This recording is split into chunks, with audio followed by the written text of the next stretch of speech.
Si quelqu'un n'est pas né de nouveau, il ne peut pas voir le royaume de Dieu. Jean 3, 3. À tous ceux qui l'ont reçu, il leur a donné le droit d'être enfants de Dieu, c'est-à-dire à ceux qui croient en son nom. Jean 1, 12. Une heure avant de naître, que savions-nous du monde?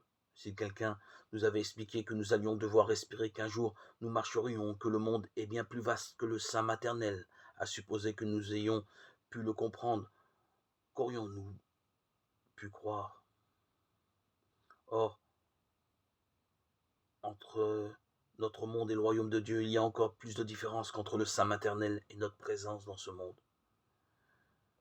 Comme pour venir au monde, il nous a fallu naître, il nous faut une naissance nouvelle, une naissance d'en haut, pour entrer dans le royaume de Dieu. Peut-être vous demandez-vous, comme Nicodème à qui Jésus a révélé cette nécessité de naître de nouveau, de naître d'en haut, comment un homme peut-il naître quand il est vieux? Jean 3, 4. Alors, écoutez la réponse de Jésus. Ce qui est né de la chair est chair, et ce qui est né de l'esprit est esprit. Ne t'étonne pas de ce que je t'ai dit. Il vous faut être né de nouveau. Jean 3, 6, 7.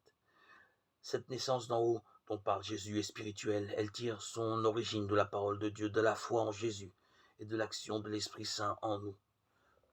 Pour cela, il nous faut lire les évangiles avec simplicité et humilité. Cette parole divine, reçue en priant le Seigneur Jésus, éclaire alors notre être, y produit la vie. Nous sommes enfants de Dieu. Ainsi, chacun peut voir le royaume de Dieu et y entrer. Ce domaine, caractérisé par ce que Dieu est, amour et lumière, et où habite justice, paix et joie dans l'Esprit Saint. Romains 14, 17.